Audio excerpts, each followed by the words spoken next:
simplemente me gustaría tocar algunos temas que yo he trabajado durante los últimos años y cómo la inflamación afecta muchos tipos de enfermedades y cómo al haber un fenómeno inflamatorio las enfermedades progresan hasta eventualmente causar daño a los tejidos del organismo.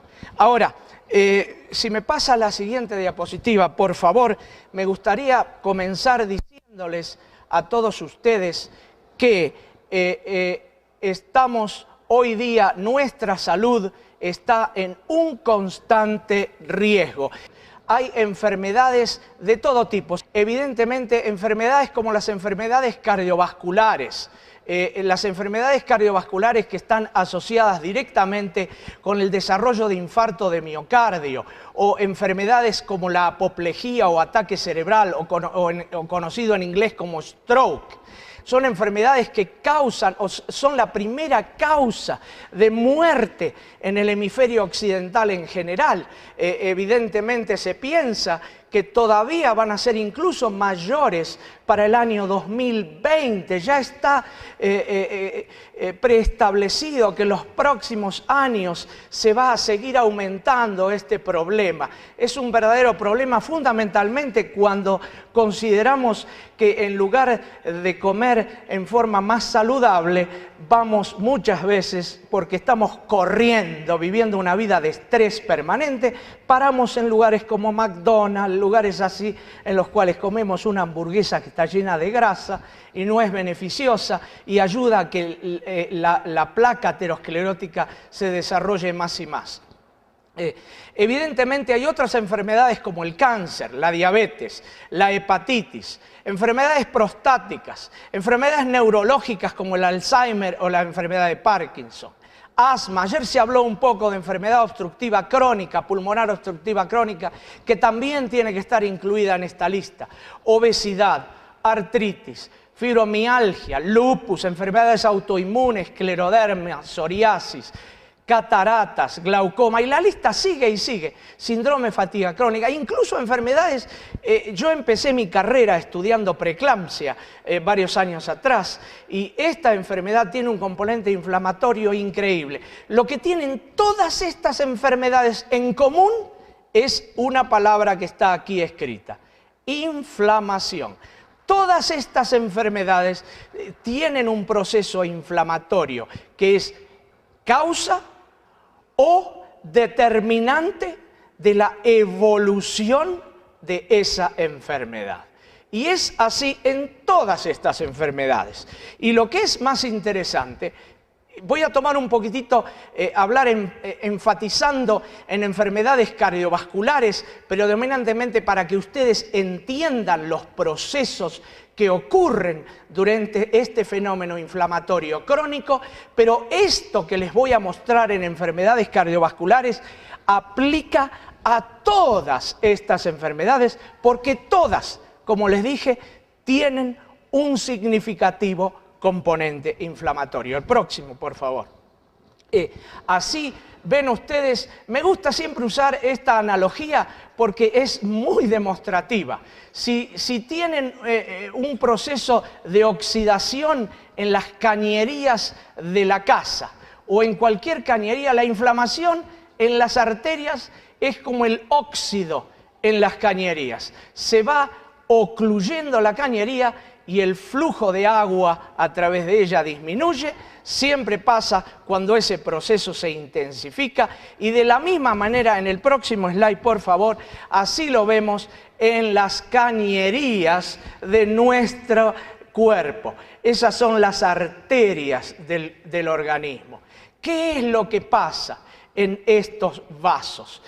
Tomando como ejemplo las arterias coronarias, por ejemplo, normalmente el vaso estaría aquí como esta parte, abierto completamente para que el flujo sanguíneo sea el adecuado al resto del músculo cardíaco, pero a veces estas placas se desarrollan. Y cuando las placas se desarrollan es como la cañería oxidada, el vaso se va ocluyendo y obviamente con la oclusión del vaso lo que hace es que el flujo sanguíneo sea limitado hacia el resto del corazón y en algún momento, cuando ocurra una ruptura de este vaso que está dañado, como está mostrado en esta fotografía, lo que se determina es un infarto agudo de miocardio. Por supuesto que ninguno quiere tener eso. La siguiente, ¿cómo podemos evitarlo? Ya lo vamos a hablar en un momento a lo largo de esta charla. Lo que me gustaría enfatizar es este slide que es sumamente importante para entender los mecanismos que están envueltos en la disfunción endotelial primero en esas arterias, en el desarrollo de ateroesclerosis y en la progresión hacia un evento cardiovascular. Lo que me gustaría enfatizar es esto.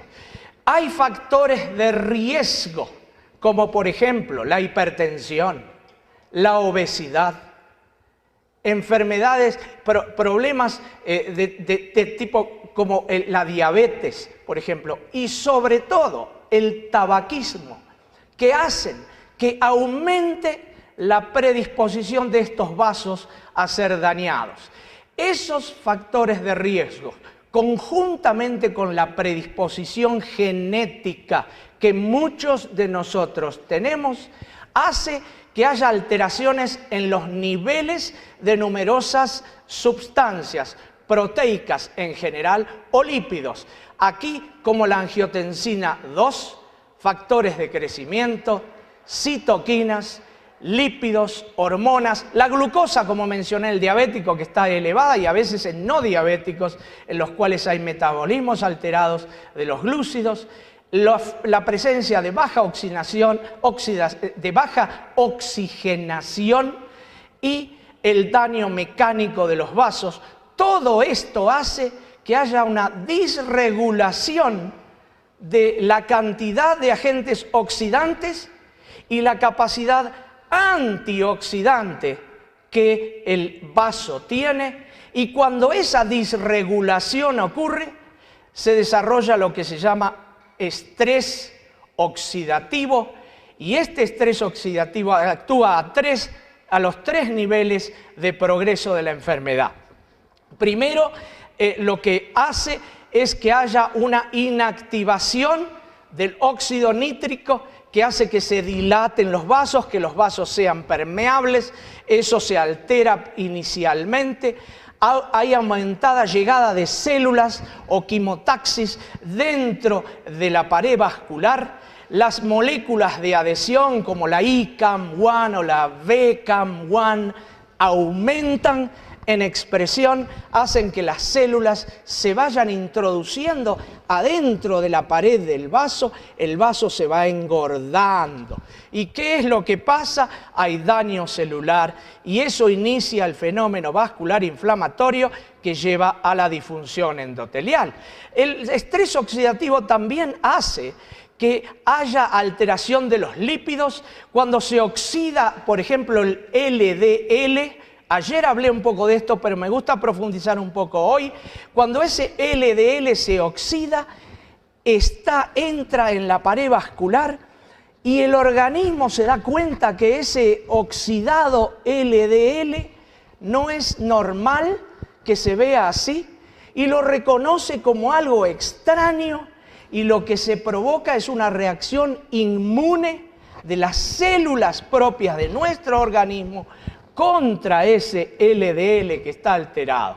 Y lo que sucede es que subsecuentemente hay proliferación de células musculares lisas, las células emigran de la capa externa de la arteria hacia la íntima sigue creciendo. Y cuando eso sucede, se desarrolla la placa ateroesclerótica y no hay nada que hacerle. Si no paramos este proceso, conduce al próximo paso. ¿Qué es lo que pasa durante estos procesos? Se activan las MMPs, la matrix metaloproteinasas son activadas. hay una generación de aumento de la inflamación porque las citoquinas se liberan y lo que sucede es que hay más daño celular, la placa se hace inestable, tiende a romperse y si se rompe hay un evento cardiovascular llamado infarto agudo de miocardio. Ninguno en esta audiencia, especialmente ninguno de ustedes, y ni siquiera yo, que si me agarra un infarto ahora no les puedo seguir hablando, evidentemente a ninguno de nosotros nos gusta tener un infarto agudo de miocardio, ¿verdad? Entonces, me gustaría mostrar el próximo slide, por favor, para enfatizar un poquito más en profundidad. Durante los últimos años, esto es trabajo que se ha realizado en mi laboratorio. Estos son datos que nosotros hemos descubierto y publicado. No quiero aquí, yo conservo siempre mi humildad, pero les quiero decir que nuestros trabajos de investigación han sido reconocidos internacionalmente y gracias a Dios publicados en revistas como en el New England Journal of Medicine, en el Lancet, JAMA y Circulation. Y todos estos procesos son lo que me gustaría enfatizar una vez más. Disculpen si soy repetitivo, pero para mí con repetición enfatizamos y aprendemos todos al mismo tiempo. La injuria vascular, el daño, ocurre primero en la cubierta endotelial de la arteria. Y les digo, no se olviden, vayan pensando que esto sucede en la articulación, en casos de artritis, en el pulmón, en casos de enfermedad pulmonar obstructiva crónica o asma, en el riñón, en casos de nefritis de diferentes tipos, en el intestino, en caso de colitis ulcerosa, enfermedad de Crohn, y en numerosos otros órganos en los cuales, como el sistema nervioso central, enfermedad de Alzheimer, Parkinson, que tienen un significativo componente inflamatorio. Estos procesos también se ven en esos tipos de enfermedades. Por eso es tan importante el fenómeno inflamatorio crónico para el desarrollo y la evolución de enfermedades.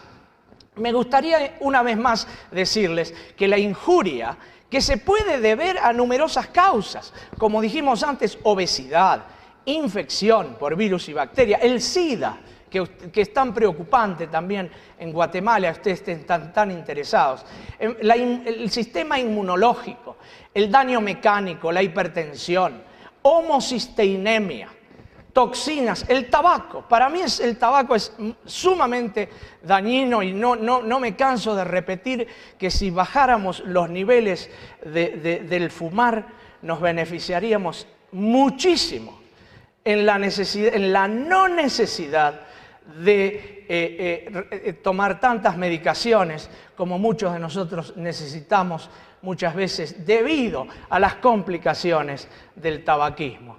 La hiperglucemia en la diabetes, la dieta, enfermedades inflamatorias como la gingivitis, isquemia, otros tipos de inflamación, no los quiero aburrir, pero realmente una cosa en las cuales nosotros focalizamos en los últimos años es en el rol de enfermedades, en el rol de moléculas proinflamatorias como la proteína C reactiva.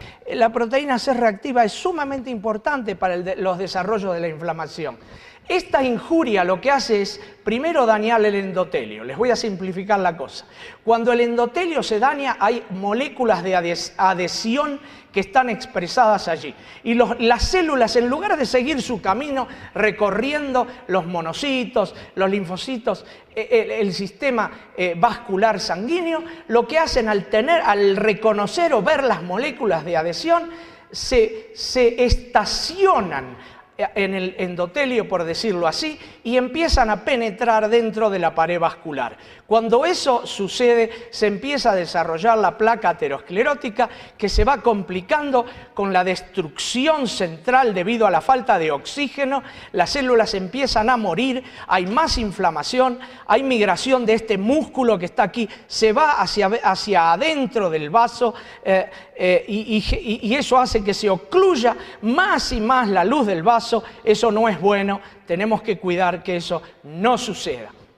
Entonces, la más grande complicación es cuando esta cubierta está dañada, se desarrolla una trombosis a este nivel vascular en la luz arterial, y cuando eso sucede la luz se disminuye tanto que la isquemia es aguda y se desarrolla el daño celular miocárdico. Me gustaría proceder con el próximo slide, si es tan amable, y simplemente mostrarles un poquitito en más detalle qué es lo que pasa.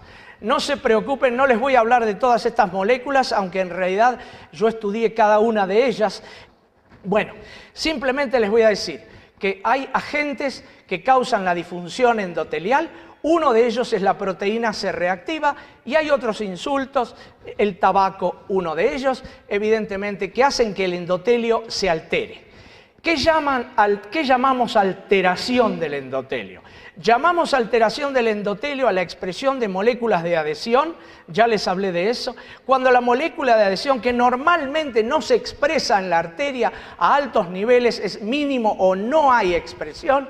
Cuando eso sucede, las células tienen receptores que reconocen esas moléculas de adhesión y esas selectinas hacen que, y esos receptores a diferentes células monocitarias y linfocitarias hacen que se peguen estas células, que empiecen a meterse, a cambiar de forma dentro de la íntima. Una vez que entran en el vaso, cuidado, el fenómeno empezó.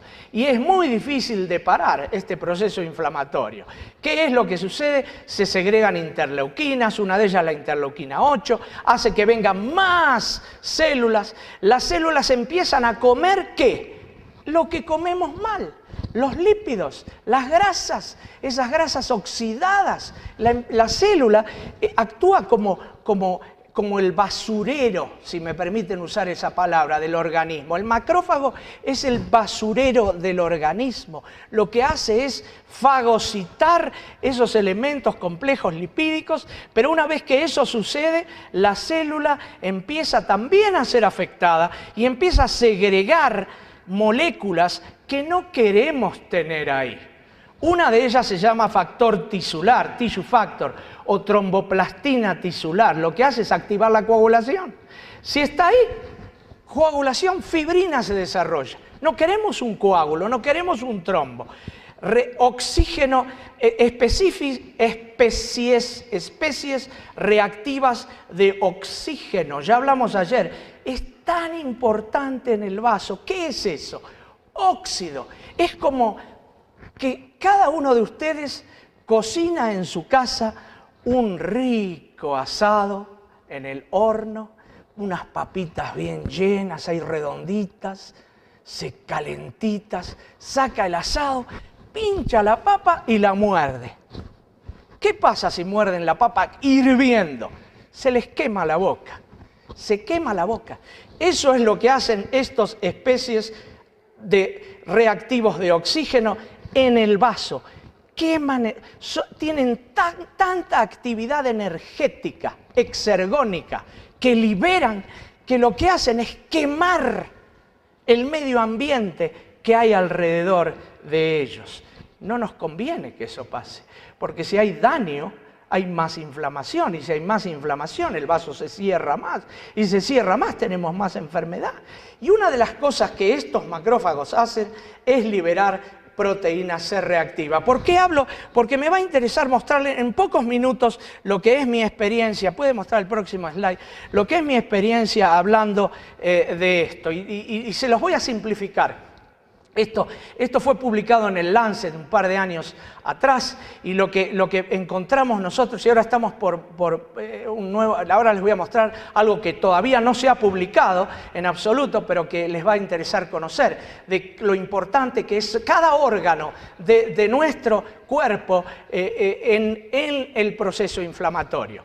Para simplificar esto es que cuando ustedes tienen niveles altos de proteína C reactiva, arriba de 3 miligramos por litro, predominantemente, lo que sucede es que se desarrolla una rápida enfermedad cardiovascular. Especialmente yo les voy a hablar un poco de trasplante cardíaco, porque es el mejor modelo para entender lo que ocurre en cada uno de nosotros en la enfermedad espontánea. Lo que les voy a mostrar acá es exactamente lo que pasa en nuestro organismo en 70 años contra lo que pasa en un trasplante cardíaco. Un paciente que recibe un corazón nuevo, trasplantado, pasa en 1, 2, 3, hasta 5 años. Es una diferencia abismal.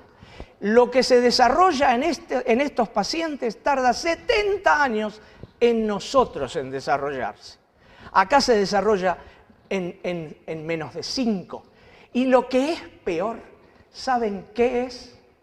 Que las madres que ustedes tienen aquí en Guatemala embarazadas, en las cuales escuché hoy en las conferencias que hay alrededor de un 15% de ellas que desarrollan enfermedad hipertensiva, hipertensión, lo que se llama preeclampsia. Eso, en madres con esa complicación, en preeclámpticas, esa enfermedad, esto que le estoy mostrando que pasa en 5 años o en menos de 5 años en un trasplantado, en una madre pasa en menos de 9 meses. La misma lesión. Años atrás fuimos los primeros en descubrir y estudiar ese tipo de enfermedad, la enfermedad vascular aterosclerótica en la preeclampsia, y realmente es algo fascinante. Todavía nadie sabe por qué ocurre, no se ha explicado, es una caja de Pandora, nadie tiene idea en el ambiente médico a qué se debe. Pero focalizando nuevamente en lo que es el trasplante, si el paciente tiene arriba de 3 miligramos por litro de proteína C reactiva, rápida desarrolla la enfermedad y los pacientes mueren rápidamente. ¿Puedo tener el próximo slide, por favor? Simplemente les voy a mostrar aquí los niveles de proteína C reactiva elevados. Fíjense, pacientes que tienen menos de 1 miligramo por litro desarrollan un 7% de enfermedad aterosclerótica. Pacientes que tienen arriba del 3, un 70%. 10 veces más. Es increíble la diferencia debido a ¿qué? Al fenómeno inflamatorio en el vaso. La severidad vascular es mucho más alta en esos pacientes que tienen altos niveles contra los bajos niveles. Y fíjense qué rápido se desarrolla la enfermedad. La enfermedad en pacientes que tienen menos de 1 miligramo por litro se desarrolla en 10, 11 años. En pacientes que tienen arriba de 3, en 2 años. Muy rápidamente. ¿Qué me dice esto? ¿Por qué les muestro esto? ¿Para complicarles la vida? No. Para explicarles que la inflamación realmente daña. La inflamación aguda es beneficiosa, no me tomen equivocadamente, todos la necesitamos. Pero cuando el proceso se cronifica, no es bueno. Mostremos el próximo, por favor. Y aquí les voy a mostrar qué es lo que estos pacientes necesitan. Necesitan un bypass coronario. Estos pacientes, el 15% de los que tienen arriba de 3 necesitan un bypass rápidamente para seguir viviendo, y el 2%, el 5%, perdón, o menos, entre el 3 y el 5% en pacientes que tienen más bajos niveles. Y lo que es peor es la falla o muerte del paciente. Vamos a la próxima. Los pacientes mueren y fallan significativamente más cuando, o mucho más, cuando los niveles de proteína C reactiva son altos, arriba de 3 miligramos por litro. Vamos a mostrar la próxima simplemente para ilustrar un poquitito más lo que esto es, y me gustaría considerar qué pasa en pacientes que tienen altos niveles de inflamación. Pacientes que tienen altos niveles de inflamación identificados por los niveles de proteína C reactiva, que es un maravilloso marcador de inflamación en diferentes tipos de enfermedades. Estos pacientes lo que tienen es más coagulación. ¿Se acuerdan que les hablé del factor tisular? Eso es lo que pasa. El que tiene más inflamación coagula más, trombosa más, tiene más complicaciones. ¿Por qué? Porque depositan más fibrina. Fíjense la comparación, 17 contra 72%. Hay menos protección del vaso, lo que se llama antitrombina, se imaginan, es anti, trombina. La trombina es el precursor de la fibrina. Lo que hace la antitrombina es bloquear y que no se deposite fibrina. Si hay antitrombina es buenísimo, el vaso está bien, pero si no está, el vaso sufre. Y fíjense lo que pasa cuando hay inflamación, el 87% pierde la antitrombina y el 83% pierde la capacidad de remover la fibrina que se depositó. ¿Y por qué les digo? Porque eso es lo que se llama factor tisular del plasminógeno, que es el principal activador de la fibrinolisis y hace que se remueva tranquilamente la fibrina depositada. Todo esto está alterado cuando hay inflamación. La próxima, por favor. Todo esto está significativamente alterado y simplemente para mostrarles un poquitito más rápidamente qué es lo que pasa, cada uno de estos factores, la proteína C reactiva, la fibrina, la antitrombina perdida, el factor tisular del plasminógeno perdido, cada uno de esos, cuando están perdidos, desarrolla más enfermedad. Es esta curva de acá abajo. Más enfermedad, más enfermedad, más enfermedad con cada uno de ellos. No es bueno que eso pase en el organismo. No es bueno que haya inflamación, no es bueno que haya coagulación, a menos que tengamos una lastimadura, que obviamente la necesitamos, pero hablo de procesos crónicos. No es bueno de que eso suceda. Ahora, ¿qué está pasando en estos casos? El próximo, por favor. ¿Qué está pasando con estos pacientes? ¿Por qué tienen proteína C reactiva elevada? Bueno, la proteína C reactiva elevada es debido a que el principal activador de la liberación de proteína C reactiva es la interleuquina 6. La interleuquina 6 es el principal activador de para la producción y liberación de proteína C reactiva. Entonces, ¿por qué es tan importante? ¿Saben cuál es el principal productor de interleuquina 6? El principal productor de interleuquina 6 es el adipocito, la célula grasa. ¿Somos más gordos? ¿Qué tenemos? Más interleuquina 6. Porque las células adiposas son una fuente de inflamación. Cada uno que tiene células adiposas tiene más inflamación. ¿Por qué? Porque libera interleuquina 6. Eso es lo que hacen. Liberan interleuquina 6. Y cuando hay alta interleuquina 6, hay alta proteína C reactiva. Significativa asociación. La próxima, por favor. Me gustaría mostrarles por qué es esto interesante. No es solamente el tejido adiposo. Ahora, ¿saben qué es lo que está pasando? En estos pacientes trasplantados cardíacos. Obviamente no puedo saber lo que les pasa a cada uno de ustedes. ¿Por qué? Porque ustedes no me van a dejar que les biopsie su corazón, ¿verdad? No me van a dejar que yo haga una intervención quirúrgica, me meta en sus arterias o en sus venas, llegue al corazón derecho, pase por la válvula, llegue al miocardio del ventrículo derecho y le saque un fragmento del miocardio. Ninguno de ustedes me va a dejar que saque eso cada mes o cada 2 meses y les haga un promedio de 40 biopsias en 5, 6, 7 años. Eso es lo que desgraciadamente eso es lo que los pacientes cardíacos trasplantados tienen. La manera de seguirlos es por medio de biopsias y nos permite a nosotros entender el proceso que no podemos entender de ninguna manera en ninguno de ustedes. Porque está no disponible. Sería irracional hacer eso. Entonces, ¿qué nos permite aprender este modelo de trasplante? Nos permite aprender que el corazón normal, el de ustedes, en la audiencia, es como esto, aquí en el izquierdo, aquí arriba. El corazón normal no tiene interleuquina 6, no la produce.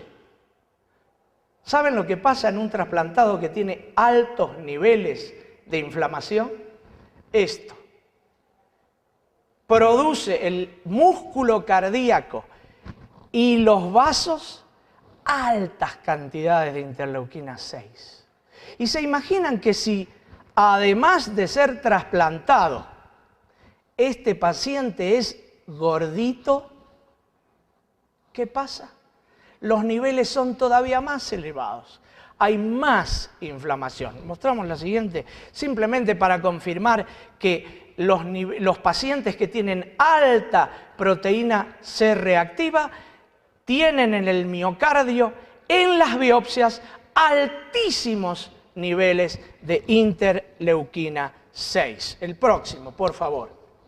Simplemente para sintetizar esto, inflamación y aterosclerosis. Recuerden, por favor, recuerden, esto, yo les uso esto como ejemplo, pero el ejemplo aplica a cualquier otro tipo de fenómeno inflamatorio crónico.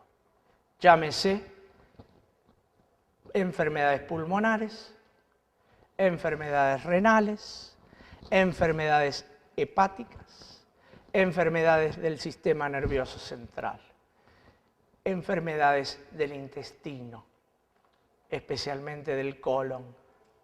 Todas ellas tienen este mismo tipo de fenómeno, porque hay diferentes células en cada una de esas enfermedades que son capaces per se de producir estas citoquinas. ¿Por qué? Este slide les resume un poco esto.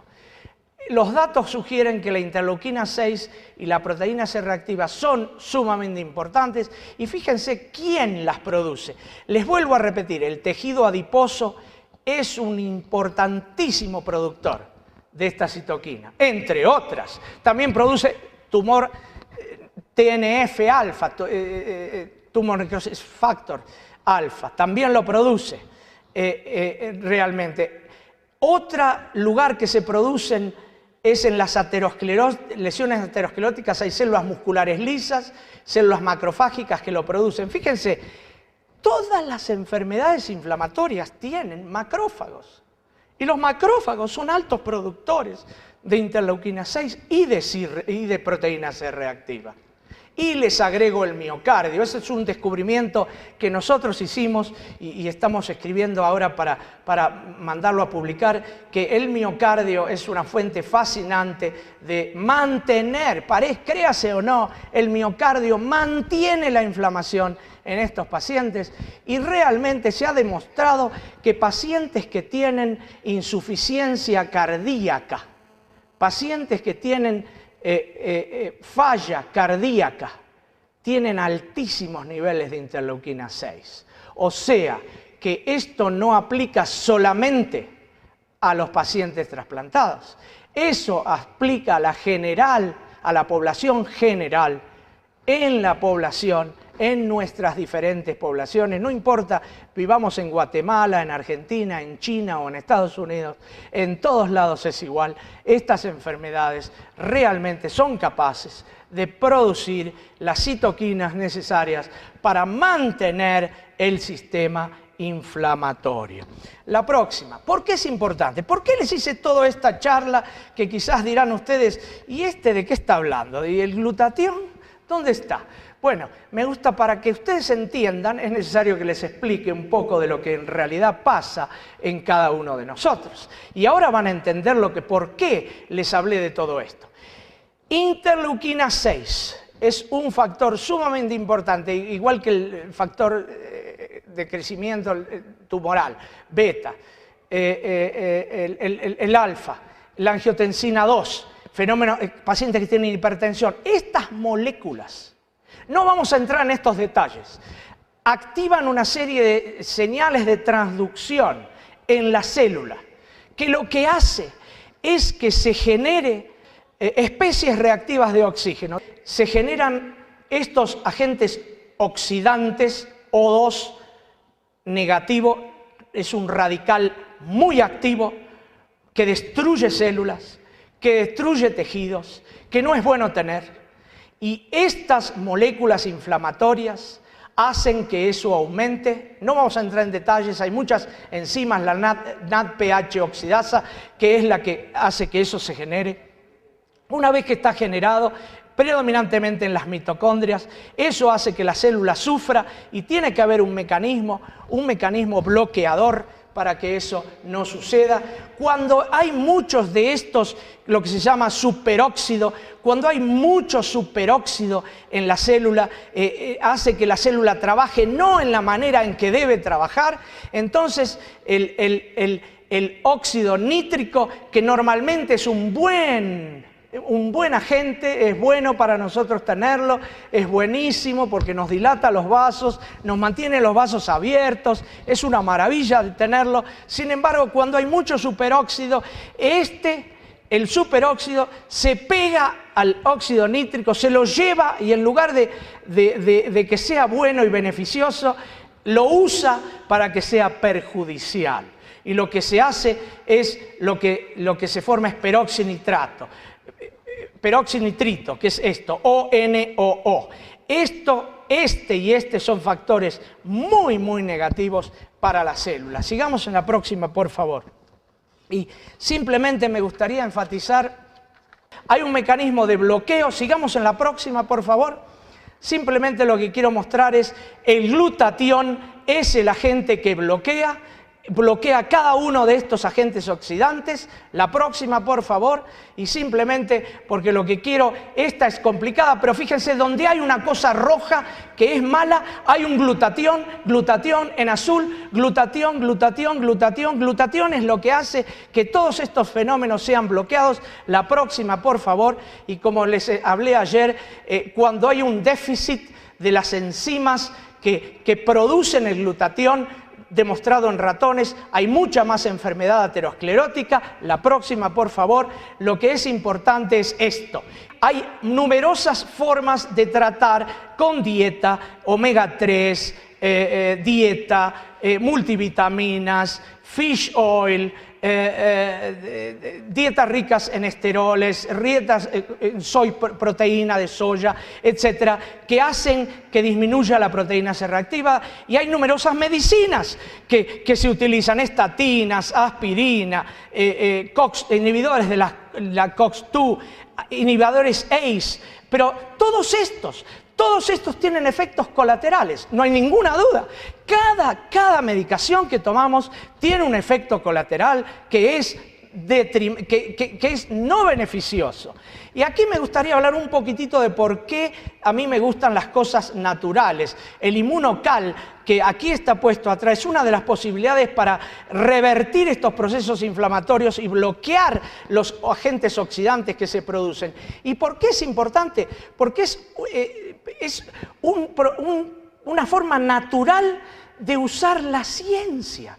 Esto es científicamente validado, demostrado claramente que la liberación de cistina, el proveer cisteína adecuadamente a las células, es aumentarles la posibilidad de generar glutatión, y si hay mucho glutatión se bloquean todos esos fenómenos oxidativos que les mostré. Y el último es solamente para decirles que la cisteína entra. Una vez que la cisteína entra, se genera glutatión. La cisteína hace que sea transportada adentro de la célula y las enzimas de la célula generan el glutatión y hace que la célula sea más saludable, bloquee el superóxido, bloquee todas las papas calientes que hay ahí adentro de la célula y la célula pueda vivir en una manera saludable y prolongada. La última, por favor, es simplemente para concluir que la inflamación es un fenómeno que caracteriza numerosas enfermedades